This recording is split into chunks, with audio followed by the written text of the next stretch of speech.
Saudara jujur saja, siapa yang mendikte saudara? Saya tanya terakhir itu dah. Majelis tolong dikartu majelis kita ini tertib dong. Sebentar. Sebentar ya. Mohon maaf majelis, saya mohon maaf, tapi memang saya nggak tahan kalau kelakuan jaksa kayak gini.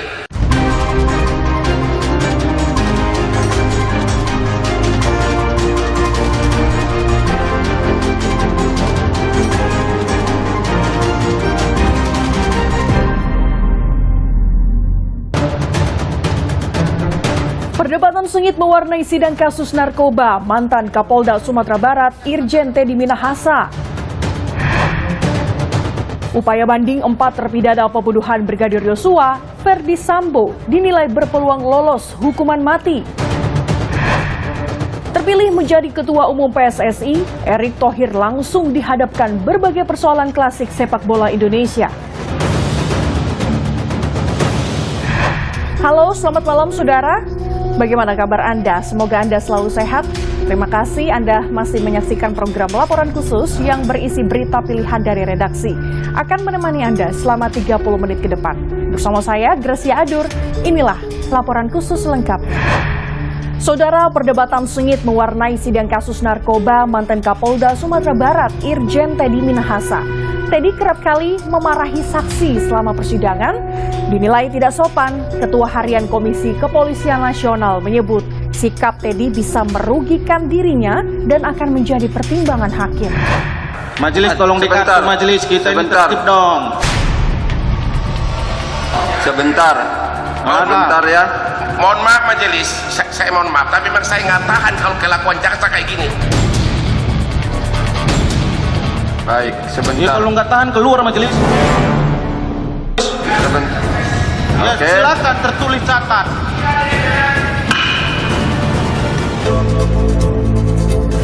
Pada sidang kasus narkoba Senin kemarin, Hakim Ketua menegur tim penasehat hukum mantan Kapolda Sumatera Barat Irjen Teddy Minahasa.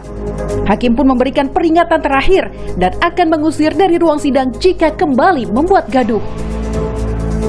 Sekali lagi saya ingatkan, membuat gaduh, saya akan turun siapa untuk dibuat dalam persidangan ini. Tanpa kecuali. Sebelumnya, sidang kasus narkoba Irjen Teddy Minahasa dengan agenda pemeriksaan 5 saksi pada Kamis pekan lalu juga diwarnai perdebatan sengit. Sidang dengan agenda pemeriksaan pada Kamis pekan lalu menghadirkan 5 saksi. Selama persidangan, Teddy Minahasa menanggapi keterangan saksi dengan nada tinggi. Teddy menganggap kesaksian Kepala Cabang Kantor Penukaran Valuta Asing, Nathaniel Ginting, tak konsisten dengan berita acara pemeriksaan atau BAP. Teddy menduga ada pihak yang mengarahkan saksi untuk mengubah keterangannya. Majelis hakim pun turun tangan menengahi perdebatan. Saudara kan bilang ini transaksi 2 kali, lalu di poin 8 saudara bilang 1 kali tanggal 26. Siapa yang suruh merubah itu? Tolong jawab, nggak apa-apa. Apakah penyidik? Bukan Pak. Terus apa yang merubah ini? Di BAP saya bilang tanggal 26. Ya Allah. Ini buktinya saudara, 24 dan 26. Di poin 8 saudara bilang 26. Yang konsisten dong jadi saksi itu. Iya, saya konsisten Pak. Ya. Tak puas dengan jawaban sebelumnya, Teddy Minahasa kembali mencecar Nathaniel. Kenapa saudara bawa-bawa tanggal 24? Invoice-nya tanggal 24 Pak. Iya, berarti kan ada transaksi di 24. Tidak Pak. Nah, kenapa saudara bilang ada 24? Itu tertulis di situ invoice-nya Beginilah. tanggal 24 Pak. Saudara jujur saja, siapa yang mendikte saudara? Saya tanya terakhir itu dah. Jadi Ada? gini. Jawab. Jawab Ada yang aja. menyuruh atau tidak? Itu aja jawabannya. Sederhana. Tidak ada Pak. Tidak ada. Teddy Minahasa turut mencecar saksi lainnya, staf hukum Bank BCA, Timotius Clement. Teddy menanyakan dasar kesaksian Timotius perihal penukaran uang oleh mantan Kapolres Bukit Tinggi AKBP Dodi Prawira Negara dari pecahan Rp100.000 menjadi dolar Singapura. Pertanyaan. Jawaban Timothy membuat Teddy Minahasa mempertanyakan kapasitasnya sebagai saksi. Ya. Dari mana saudara tahu pecahan 100? Dari slip penukarannya. Bukan dari saudara lihat sendiri. Bukan. Boleh saya menjelaskan Yang Mulia? Pertanyaan. Enggak waktunya di sini menjelaskan, mengajukan pertanyaan dan tanggapan supaya terdakwa juga paham. Suasana sidang kembali memanas saat Teddy Minahasa menanggapi keterangan saksi lainnya, rekan AKBP Dodi Prawira Negara Fatullah Adiputra. Fatullah mengungkap AKBP Dodi pernah mendatangi rumah Teddy Minahasa membawa amplop. Teddy Minahasa kembali naik pitam saat menanyakan detail keterangan Fatullah. Hakim pun menegur mantan Karopaminal Kadif Propam tersebut. Yang benar yang mana keterangan saudara? Yang pasti Pak, saya di pinggir mobilnya Pak Dodi, yang itu Loh, saya tidak nanya mobilnya. Yang menjemput saya berapa orang? saya tidak memperhatikan itu. Baik, posisi Pak Dodi saat menjemput saya sebelah mana? Di dekat Pada saat saya jalan. waduh, saya itu mah Baik, terdakwa. ramai, Pak. Baik. Terdakwa saya ingatkan acuan kita dakwaan. Kalau lupa dia tidak jawab Yang Mulia. Majelis Hakim juga kembali mengingatkan Teddy Minahasa agar fokus dengan pertanyaan terhadap saksi. Nada tinggi Teddy Minahasa kembali memenuhi ruang sidang saat ia menanyakan adakah tekanan yang diterima Fatullah. Saya tanya hari ini, apakah saudara juga merasa tertekan? Saat ini sudah pasti tekanan itu ada. Siapa yang menekan? Secara psikologi saya hanya masyarakat sipil biasa, Saudara Pak. sekolah terakhir apa? 2005 Tidak. Sekolahnya apa? Sarjana, SMA, SD, SMP? Sarjana kan? Kalau saudara masa ditanya tertekan, itu artinya ada orang yang menekan. Bukan bersumber tekanan dari diri sana sendiri. Perihal saksi Fatullah yang merasa tertekan saat dimintai keterangan kembali disinggung jaksa penuntut umum. Jaksa menanyakan apakah tekanan berasal dari penyidik kepolisian atau karena rekannya AKBP Dodi terlibat kasus ini. Namun di tengah percakapan keduanya, penasihat hukum Teddy Minahasa, Hotman Paris, berusaha menyampaikan keberatan. Hal ini memicu protes jaksa terhadap Hotman Paris hingga hakim mengetuk palu menengahi perdebatan. Kami nggak perlu panggil penyidiknya, perbalisan gitu Ini kan tertekannya psikologi saudara sendiri ya. Betul. Baik, silakan. Majelis tolong dikartu majelis, kita ini Sebentar. tertib dong. Sebentar. Sebentar ya. Mohon maaf majelis, saya mohon maaf, tapi memang saya nggak tahan kalau kelakuan jaksa kayak gini. Baik, Ya sebentar. kalau nggak tahan keluar majelis. Sebentar. Ya Oke. silakan tertulis catat.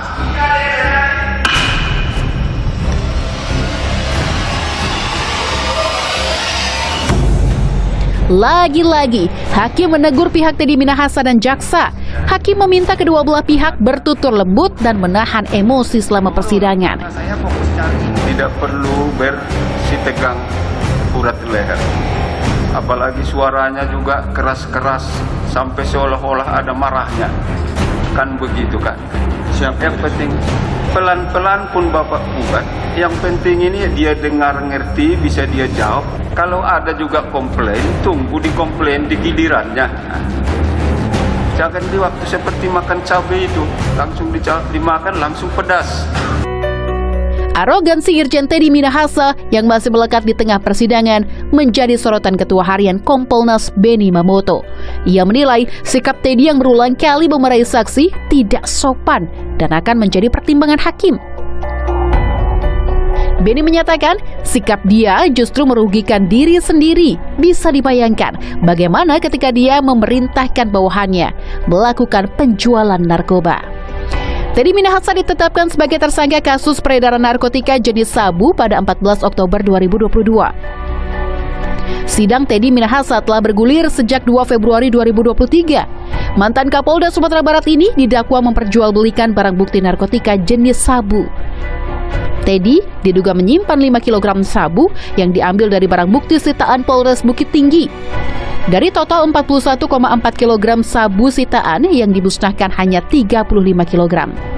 Teddy juga meminta bawahannya, mantan Kapolres Bukit Tinggi, AKBP Dodi Prawira Negara untuk mengambil sabu dan menggantinya dengan tawas. Dalam dakwaan, Teddy Minahasa terancam penjara maksimal seumur hidup atau pidana mati. Polda Metro Jaya menetapkan 11 tersangka, termasuk Teddy Minahasa dalam kasus ini. 5 diantaranya adalah anggota Polri, sementara 6 lainnya warga sipil. terpidana pembunuhan Brigadir Yosua resmi mengajukan banding. Mengacu aturan di KUHP baru yang berlaku Januari 2026, Verdi Sambo dinilai berpeluang lolos hukuman mati. Sementara itu, keselamatan Richard Eliezer, sang penguak fakta, masih jadi perhatian. Nasib Eliezer sebagai anggota Polri pun dipertanyakan. Akankah Eliezer kembali berkarir sebagai polisi?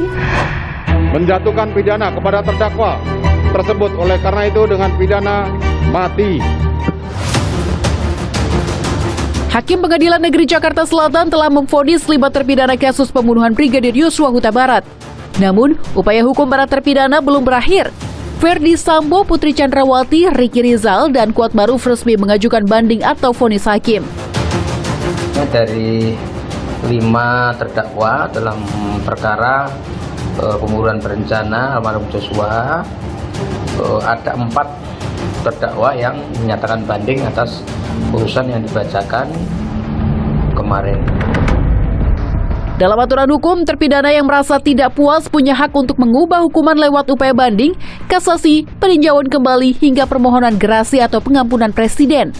Vonis yang diberikan pengadilan negeri pun bisa berubah jadi lebih ringan. Apalagi, dalam aturan di KUHP baru yang akan berlaku Januari 2026, hukuman mati bisa berubah menjadi pidana seumur hidup setelah menjalani masa percobaan 10 tahun dengan syarat berkelakuan baik. Verdi Sambo dinilai berpeluang lolos hukuman mati jika belum menjalani eksekusi hingga Januari 2026 mendatang. Begitu ada KUHP baru ber-2026, mulai berlaku KUHP baru, maka Verdi Sambo akan mendapat aturan hukum yang lebih ringan. Ya, dalam eksekusi pidananya ya.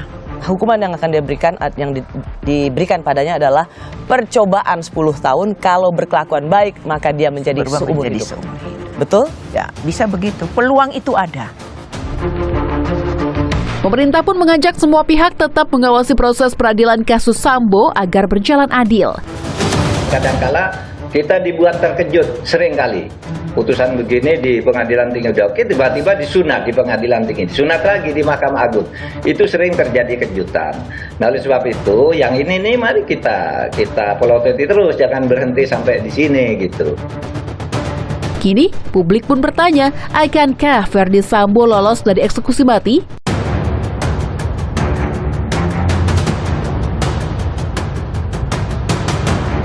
Sementara itu, Richard Eliezer, sang penguak fakta kasus pembunuhan berencana Yosua, bisa sedikit bernafas lega.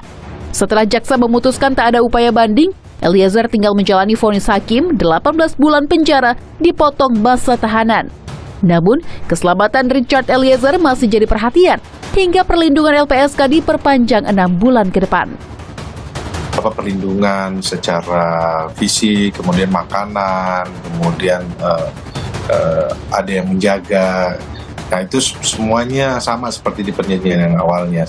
Kita berpikir bahwa jaksa akan mengajukan banding, ternyata kan tidak, jadi menerima. Tetapi memang draft itu sebelumnya sudah disiapkan.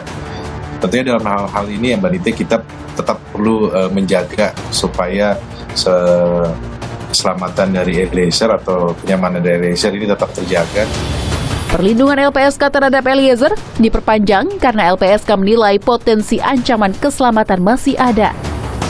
Namanya potensi, kalau potensi kan belum terlihat. Ya toh, kalau sudah terlihat itu manifest. Potensi ya banyak karena memang ya pelaku yang lain ini kan kekuatannya luar biasa dibandingkan dengan Eliezer. Yang kita tidak tahu apakah jejaringnya juga masih ada dan sebagainya. Tak hanya itu, LPSK bahkan akan mengajukan permohonan pengurangan masa penahanan untuk Eliezer sebagai narapidana justice kolaborator. Hak narapidana itu tadi penyebutannya, ada remisi, ada cuti menjelang bebas, ada pembebasan bersyarat. Persisnya apa? Karena masa tahanannya 1 tahun 6 bulan, dipotong dengan masa penahanan di proses penyidikan hingga persidangan, ya. Persisnya apa? Nanti kami harus berkonsultasi dulu dengan Direktur Jenderal Pemasyarakatan. Nasib Eliezer sebagai anggota Polri pun menjadi pertanyaan. Akankah Eliezer kembali berakhir sebagai polisi? inginnya Richard tetap jadi anggota Polri setelah ini. Itu kebanggaan kami kan, tetapi itu juga dia dapatkan memang dengan perjuangan yang luar biasa. Iya, dia menjadi seorang anggota polisi. Jadi kami sebagai orang tua juga berharap dia bisa kembali menjadi seorang anggota polisi. Saya pribadi tidak terlalu mengkhawatirkan karena masa depan kita percaya sudah disediakan Tuhan. Tapi untuk harapan, Richard masih berharap masih bisa bergabung dalam anggota polisi. Sementara itu, Kompolnas menilai banyak fakta persidangan pembunuhan Yosua yang akan menjadi pertimbangan hakim sidang etik Polri dan meringankan Eliezer.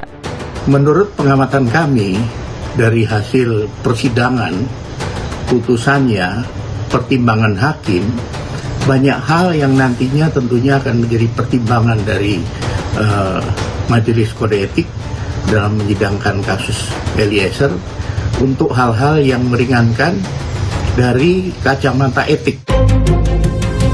Hingga kini, Polri belum mengumumkan kapan sidang etik Richard Eliezer akan digelar. Namun, Kapolri memastikan Richard Eliezer masih berpeluang kembali mengabdi sebagai anggota Polri. Kami akan mempertimbangkan semua aspek yang meringankan maupun tentu hal-hal lain yang tentunya semuanya akan kita hitung. Dan itu kewenangannya nanti ada di Komisi Kode Etik. Terpilih menjadi Ketua Umum PSSI periode 2023 hingga 2027, Erick Thohir langsung dihadapkan berbagai persoalan klasik sepak bola Indonesia. Erick optimis upaya transformasi sepak bola nasional akan berhasil. Mampukah Erick Thohir yang juga menjabat Menteri BUMN itu mensukseskan sepak bola Indonesia?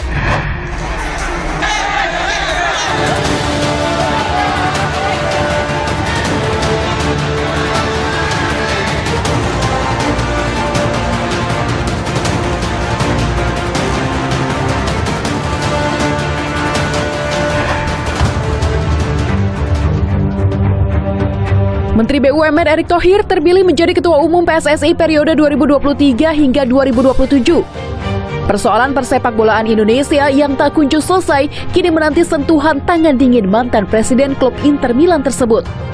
Dalam Kongres Luar Biasa PSSI pekan lalu, Erick mendapat 64 suara, jauh mengungguli 4 calon ketua umum lainnya. 2 wakil ketua umum Zainuddin Amali dan Ratu Tisa akan mendampingi Erick Thohir dalam menahkodai PSSI 5 tahun ke depan. Keduanya terpilih setelah melalui proses pemilihan yang sempat diwarnai kericuhan. Erick Thohir optimistis upaya transformasi sepak bola nasional akan berhasil. Harus kita buktikan menjadi kemenangan bersama. Yaitu apa? Membangun yang namanya sepak bola bersih dan prestasi. Dan waktu itu saya bicara bahwa perlu nyali memperbaiki sepak bola Indonesia. Tidak perlu teori-teori. Hari ini kita sudah tidak bicara nyali lagi. Tapi kita bicara bagaimana nyali membuktikan memang kita berprestasi.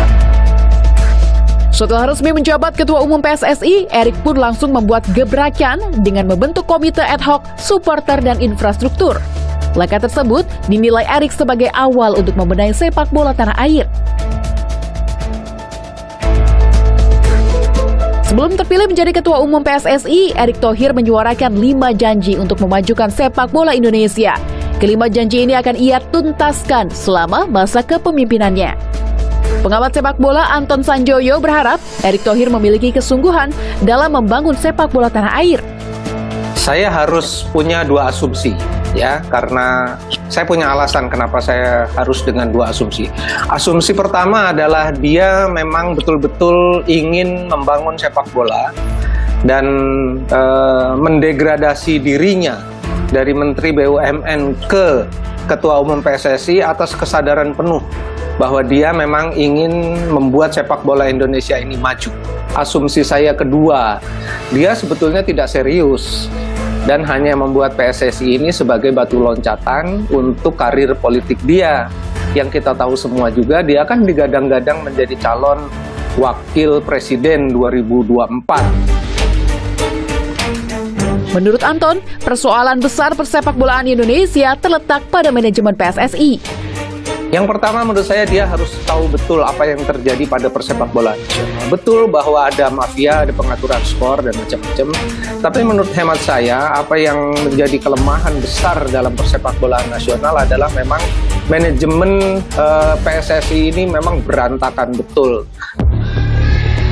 Baru saja menjabat Ketua Umum PSSI, Erick Thohir langsung dihadapkan pada persoalan klasik sepak bola Indonesia, yakni kerusuhan supporter. Kericuhan supporter dengan polisi pecah di Stadion Jatidiri Semarang pada 17 Februari lalu. Supporter yang memaksa untuk menyaksikan pertandingan melempari polisi yang dibalas dengan tembakan gas air mata. Kita sudah sampaikan bahwa pertandingan ini tanpa penonton. Kemudian kami juga bisa memastikan bahwa penonton yang hadir tadi itu satu pun tidak memiliki tiket. Selain persoalan kericuhan supporter, masalah besar lainnya yang dihadapi Erick Thohir adalah match fixing atau pengaturan pertandingan. Sebagai langkah awal untuk memberantas mafia pertandingan, Erick Thohir pun menggandeng Polri. Tentunya bukan hal mudah untuk mereformasi sepak bola tanah air. Rangkap jabatan sebagai Menteri BUMN bisa mendatangkan persoalan atau justru keuntungan bagi Ketua Umum PSSI Erick Thohir dalam mengurus sepak bola. Mampukah Erick Thohir benahi PR klasik dan mampu mensukseskan sepak bola Indonesia? Informasi tadi